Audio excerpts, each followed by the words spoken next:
have a good friend on Twitter who is also an information marketer, and because he is in the trenches growing his business, sometimes he sends me the most difficult questions. Last week he sent me an email with questions about online networking, and his email really made me think, and as I was writing the answers, I figured I should record this in a video and hopefully my thoughts will help you too. So in this video, I'll walk you through 5 simple steps that improve your networking skills, starting with finding the right people all the way to maintaining and ascending the relationships. Plus, I will also share some key mindset shifts that will make networking feel natural and effective. To begin with, let's start with this 5-step process to successful networking. Step 1 is finding the right people. Ask yourself, are you connecting with the right crowd? This first step is very important because you need to connect with the right people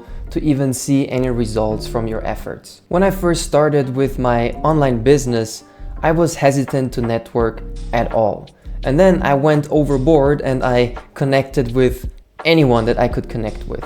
Both approaches were inefficient. Yes, I met lots of people, but most of them were not interested in coaching, or they were not coachable, or not even interested in personal development. But the first time when I attended an event that was specifically for coaches and entrepreneurs, it was so much easier for me. I met people who understood my work and who were genuinely interested in collaborating with me. Just think of it like fishing. If you want to catch a specific type of fish, then you go to the location where you have the highest chances of finding that fish. Similarly to building meaningful connections, first of all, you need to know who it is that you want to connect with, and then you need to go to those places or hang out virtually in those places where exactly those types of people are. And that will almost naturally lead you to step number 2, having an initial conversation. When you first connect with someone, your first goal is always to be curious in them and to learn about their goals, but also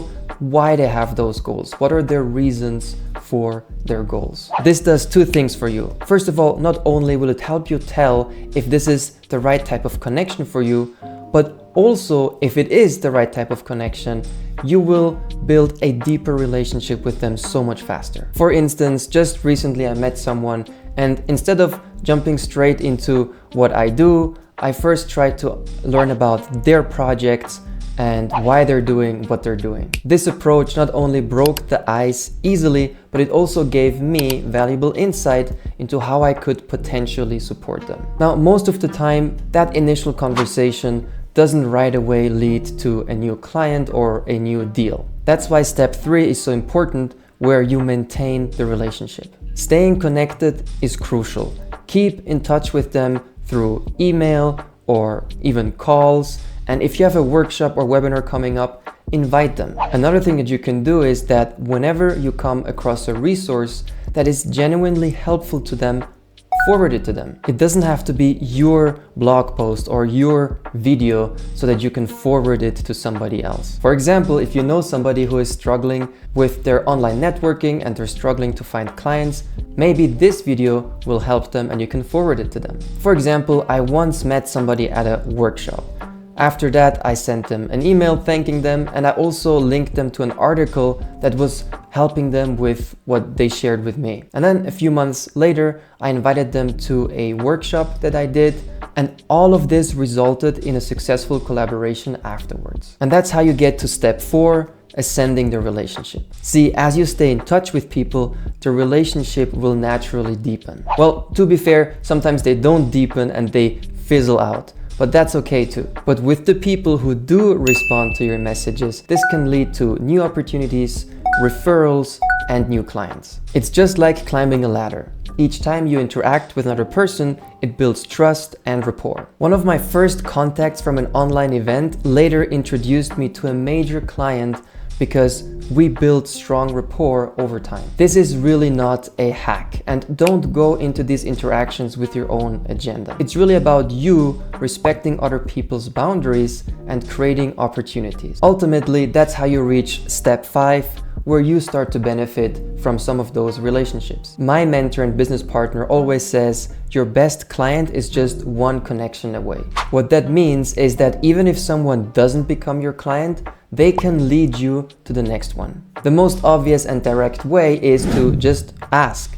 Ask them if they know someone who could use what you offer or who would be interested in what you do. More often, however, building that rapport with someone will open up new connections with new opportunities. Always remember that one strong connection can set off a chain reaction of follow-up opportunities. I've had several instances where people that I stayed in touch with referred me to someone else who needed exactly the services that I was offering. But here's the thing, this is where people often get impatient and give up on networking. When you're in that phase where your patience is tested, it can feel like networking is chaotic and messy. It can feel like you don't have any control over the process and you're just waiting for the whims and moods of other people. But you do have power over one thing. It's up to you to stay on top of their mind and to stay on their radar. And when you have what they want, they will naturally take the next step with you. So patience and consistent engagement are both key. Treat your network like a garden. Plant seeds, water them every day, and be patient. I have different little tactics for all of these 5 steps. For example, how I store my contacts or how I set up reminders.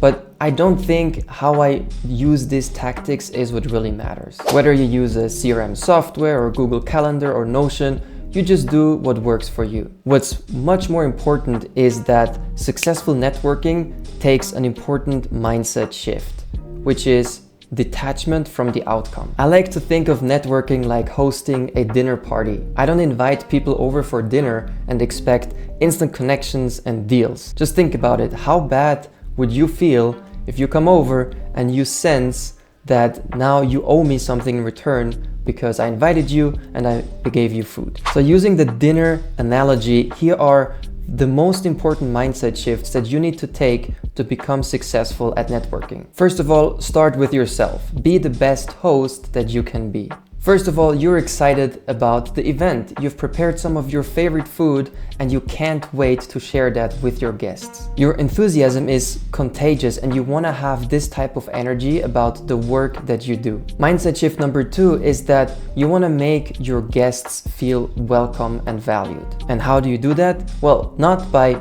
showing off or pitching what you do. You do that by asking them questions, listening intuitively, and making them feel valued for being here with you. See, what I've observed happen over and over again is that when you have this enthusiasm for what you do and you're excited about your projects, you have a mission, something you're striving for, that is your mindset.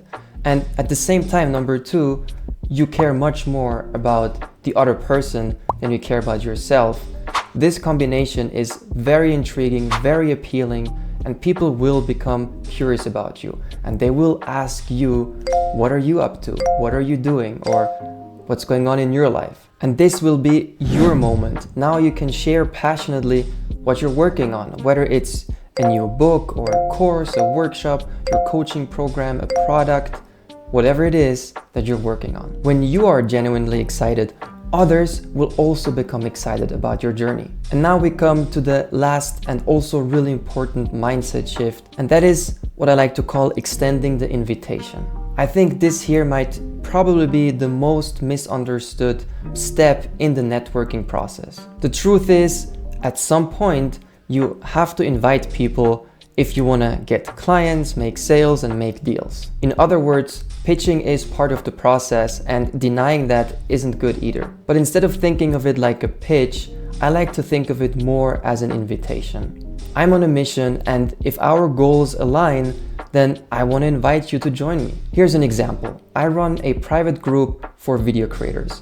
This is a group for people who are dedicated to creating at least one video per week. I don't pitch that to every person that I connect with, but when I meet someone who has exactly that goal and they are also genuinely interested in me and what I do, then I will invite them for a test session. I will tell them, join us and see if this group is a good fit for you. And the truth is, most people are not a good fit for you. If you believe that your service or offer is for everyone and anyone, then you need to rethink your offer. But that is a whole different topic. The point is this: if they decline your offer, no worries. You can still ask them if they know somebody else who would be interested in what you do. So yes, you're detached from the outcome, but you're also not wasting opportunities. By adopting these mindsets, your networking will start to feel more natural and more enjoyable, just like hosting a dinner party. But to build and grow a profitable business, especially as a new coach or course creator, networking is just one pillar. There are two things that you have to do every single day.